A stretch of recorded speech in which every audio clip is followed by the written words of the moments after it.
What if everything you think is pleasure is actually keeping you from your purpose? We live in a world obsessed with stimulation, yet more lost than ever. But Jung believed when the body goes silent, the soul finally speaks. And in that silence, we don't just heal, we awaken, because the truth behind abstinence might be the key to everything you've been searching for. When the body goes silent and the soul speaks. Have you ever noticed how noisy the world has become? Not just outside, but inside you. Thoughts spark like static, desires collide, and emotions scream without filter. Jung believed that it's in the body's silence that the soul finally finds space to speak. And, trust me, what it has to say changes everything. When we embrace abstinence, be it from pleasure, speech, or even food, something deep stirs within. The body quiets down, but the mind expands. That inner space, once cluttered with distractions, starts echoing with whispers from the unconscious. And that's when the real journey begins, the journey toward the self. Jung didn't see the unconscious as chaotic or dangerous. It was a reservoir of ancient wisdom. But it doesn't scream, it whispers, and to hear it, you must stop. Be still. Let go of the modern addictions that numb us, the phone, impulsive pleasure, endless noise. When the body goes silent, the soul reveals itself. It's as if there's a hidden door inside you, a door that only opens when you stop trying to open all the others. Practices like abstinence, fasting, or meditation are the keys to that invisible lock. And what lies beyond isn't just peace, it's power. Power rising straight from your own unconscious. That emptiness you feel when you abstain, it's not absence. It's preparation. It's the soil being cleared for something sacred to grow. Most people run from this void, mistaking silence for loneliness. But Jung said that within this emptiness lives the self, your purest essence, untouched by the outside world. This process isn't pretty at first. It hurts. Your body will protest, your mind will resist, but slowly something shifts. A calm emerges, not from the world but from within. A clarity that isn't logical but instinctive. That's the beginning of individuation, when you stop being what others shaped and start becoming who you truly are. And here comes the turning point. Silence reveals the shadow. Yes, the parts of you you'd rather bury, the traumas, the compulsions, the repressed desires, they all surface. But that's where the healing lies. Because only by confronting the shadow can you integrate the self. And that is transcendence. When the body goes silent, the soul speaks. That's not poetry, it's diagnosis. Conscious abstinence acts as purification, a cleansing of senses, attention, and psychic energy. You stop wasting life force outward and begin channeling it inward. And what blooms is transformation. Don't think this is isolation, quite the opposite. It's reconnection. Reconnection with your spirituality, with the voice of the self, with the wisest and calmest part of who you are. True emotional freedom begins when you learn to be still and to truly listen. You're not leaving the world. You're returning to your truth. Now tell me, when was the last time you truly heard your soul? Not your cravings, not your fears, but that deep voice that only rises in stillness? Maybe it's time to make space for it, because in the next step, we'll dive even deeper. And then the unconscious will show you what you've been running from for years. Abstinence isn't just about giving something up. It's about making space for something greater. Jung saw abstinence not as denial, but as a psychological invitation. When you stop feeding every craving, you create a sacred pause. And in that pause, the real you begins to surface, the you behind the noise. This is the starting point of individuation, the process of becoming whole. You peel away distractions, compulsions, personas. What's left is raw, unfiltered truth. And yes, it's uncomfortable, but it's also liberating, because who you are is not hidden by complexity. It's buried under too much stimulation. In abstaining, we meet our unfiltered psyche. No buffer, no escape. You begin to notice your thoughts in full volume, your fears, your addictions, your shadow. But instead of suppressing them, abstinence teaches us to observe, and through observation comes transformation. Jung understood that external pleasures often serve one purpose, to silence internal discomfort. But when we consciously choose to pause, we confront what's beneath, the restlessness, the emptiness, the pain, and only by facing it can we truly integrate it into the self. Abstinence becomes a mirror, one that reflects everything you've been avoiding. Without constant stimulation, your inner world expands. Thoughts you've buried rise. Emotions you've numbed awaken. It's not chaos, it's cleansing, a purification not of morality, but of mental clutter. True abstinence isn't about suffering, it's about depth. It's a shift from more to meaning, from quantity to quality. You stop asking, what can I consume next, and start asking, who am I without it? That question alone opens the door to true psychological clarity. In this silence, the unconscious becomes louder. Symbols, dreams, intuitions, they don't just trickle in, they flood. Jung would say the archetypes begin to stir. The anima, the animus, the shadow, they reveal themselves not in words but in feeling. And abstinence clears the space for that revelation. Think of abstinence as spiritual excavation.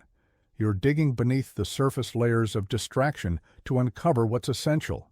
It's slow, it's subtle, but over time, you begin to recognize something eternal within you. Not a role, not a mask, a truth. And that truth becomes your compass. Abstinence also builds resilience. In a world that rewards indulgence, restraint is radical. It teaches you to sit in discomfort without fleeing. And in doing so, you become emotionally stronger, mentally clearer, and spiritually rooted.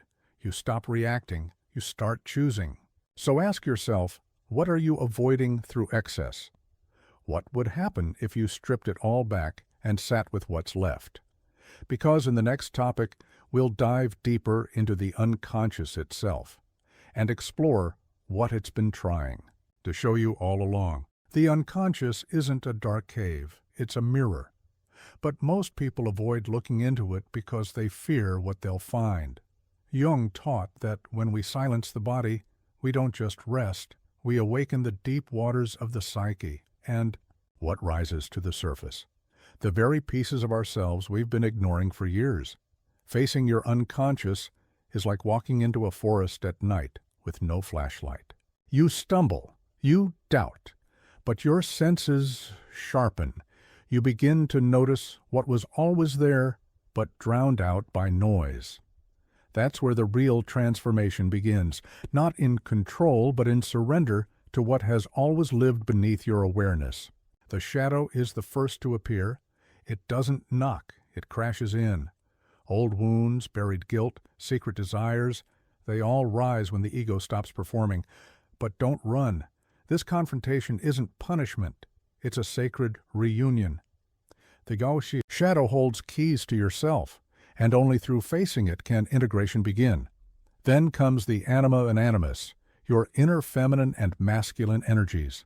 These archetypes aren't just poetic symbols, they shape how you relate, how you love, how you move in the world. When you deny them, your relationships suffer. But when you listen, something profound awakens, emotional balance and inner harmony. The deeper you go, the more symbolic the language becomes. Dreams start speaking louder, patterns emerge in your life. Coincidences, what Jung called synchronicities, become guides. These are not accidents, they are messages from the unconscious, trying to lead you back to yourself. But you must be willing to decode them.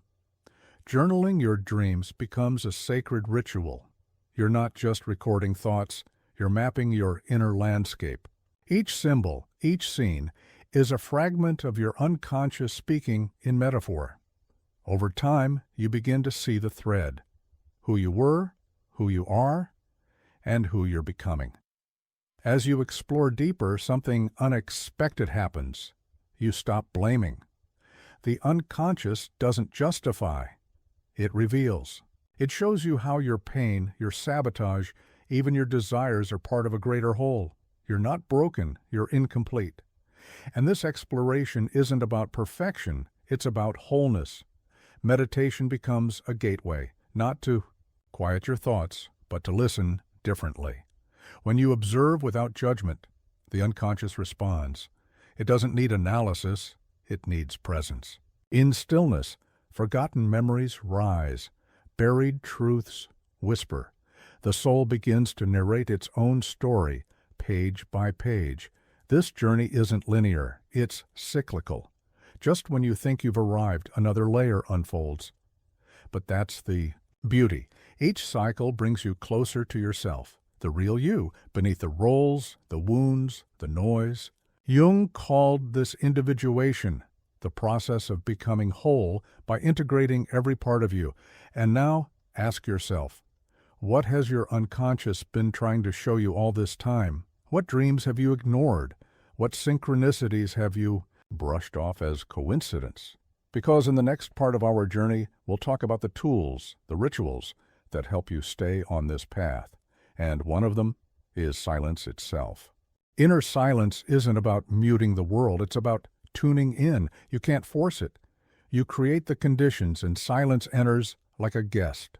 Jung believed that without stillness, the unconscious remains a stranger. So we don't chase silence, we invite it. Through ritual, through intention, through practice. Meditation is the doorway. But not the commercial kind, not just sitting cross-legged with a timer. Real meditation is ruthless presence. It's the art of witnessing your mind without engaging. When you stop reacting, you start revealing. And what emerges is not just peace, but insight from the deepest part of you. Fasting is another powerful path. By denying the body, we free the psyche. It's not about punishment, it's purification. Food numbs more than hunger. It numbs emotion, fear, instinct. When you fast, your senses heighten, and your unconscious speaks louder. Clarity begins to shine through the fog. A spiritual retreat isn't a luxury, it's a necessity for the soul. Sometimes, to find yourself, you need to disappear. Disengage from the roles, the routines, the noise. Even a weekend alone can be a sacred act. Silence is amplified in solitude, and what it reveals can realign your entire path. Dream journaling turns the unconscious into a daily conversation. You don't just write your dreams, you harvest them. Each image, each emotion is a breadcrumb from your inner world. Over time, you begin to recognize archetypes, patterns, messages. The soul speaks in metaphor, and a journal is how you answer. Nature is another ally, not in the Instagrammable way, but in raw stillness. A walk without music, a stare into the trees, listening to wind without distraction. Nature doesn't entertain, it reflects. It shows you the rhythm of being. And in that mirror, you find echoes of mind and whispers of the self. Breathwork is primal silence. It bypasses the mind and speaks directly to the nervous system. Conscious breathing grounds you, purges tension, unlocks buried emotions. Inhale, awareness. Exhale, resistance. And slowly, your body becomes a vessel for stillness, not noise. A temple where soul and flesh meet. Abstinence, when done consciously, sharpens perception, whether it's from sex, talking, stimulation, or even technology. It reclaims your attention. You stop leaking energy outward, and what's left is pure presence.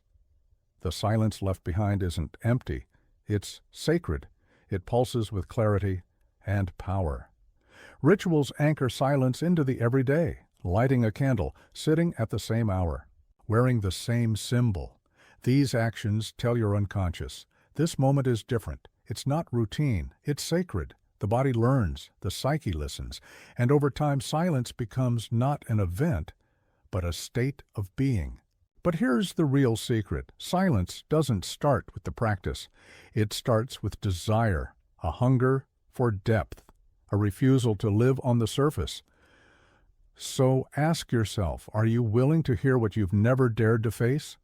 Because next, we'll talk about the rewards, the transformations, the life that silence unlocks.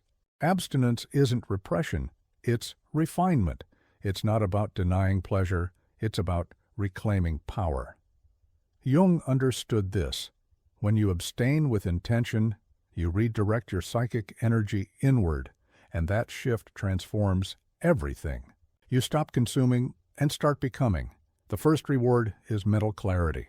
Without constant stimulation, your thoughts sharpen. The fog lifts. Decisions feel simpler. You begin to hear the voice of the soul, not the ego. You stop reacting and start responding. And in that space, wisdom emerges like light breaking through a dense forest. Then comes emotional balance. When you stop numbing your feelings with excess, be it food, sex, or noise, you begin to process them. Really process. Not suppress, not explode. Just feel, hold, understand. And in that stillness, emotions lose their chaos and become guides, teachers, bridges to deeper parts of you. Spiritual connection deepens too. When you abstain, you create space. And something higher always fills that space if you let it. Whether you call it God, the self, or simply truth, the presence is unmistakable. It hums in silence. It speaks through dreams, and it moves you in ways logic can't explain. Abstinence purifies attention. You realize how fragmented you were, scattered, addicted to everything and nothing. Now each moment holds more weight. A look becomes intimate. A word becomes sacred. You're not living on autopilot anymore. You're fully here, awake, aligned. There's also a reclaiming of self-worth. When you say no to impulse, you're saying yes to your values. You prove to yourself that you are not ruled. By craving, you are the observer, not the slave. And that quiet power, it radiates. It transforms how others see you, how you see yourself. In that space of restraint, creativity awakens. You begin to notice ideas where there was once noise. Solutions emerge effortlessly. Symbols surface in dreams. Jung would say the unconscious becomes an artist. And your life? A canvas shaped by intentional brushstrokes rather than compulsive scribbles. Abstinence strengthens introspection. You're no longer distracted by constant doing. Now you can sit and feel, listen, and learn. The silence becomes a mirror, and in it, you start recognizing who you truly are, beyond your habits, beyond your fears. That recognition, that's inner transformation. Then comes transcendence, a shift in how you experience time, self, and meaning. You no longer chase highs, you embody presence. You walk slower, you speak with weight. You look people in the eyes, not for attention, but for communion. And suddenly, life feels richer, realer. But remember, this isn't a one-time gift. It's a discipline, a lifestyle, one that opens new doors, but also demands continued silence, presence, and truth. And in the next part, we'll step back and look at the bigger picture, what all of this means for your life, your path, your psyche. Stay with me. Silence is not emptiness, it's a doorway. And the moment you stop running from it, everything begins to shift. So ask yourself, what part of you have you been avoiding through noise? What truth is trying to reach you beneath all the distractions? And most importantly, what would happen if you finally listened? The path of abstinence isn't easy, but it is sacred. It leads not to perfection, but to wholeness. If this resonated with you, if something deep inside clicked, don't let it fade. Subscribe to the channel, hit the notification bell, and stay with us on this journey into the soul.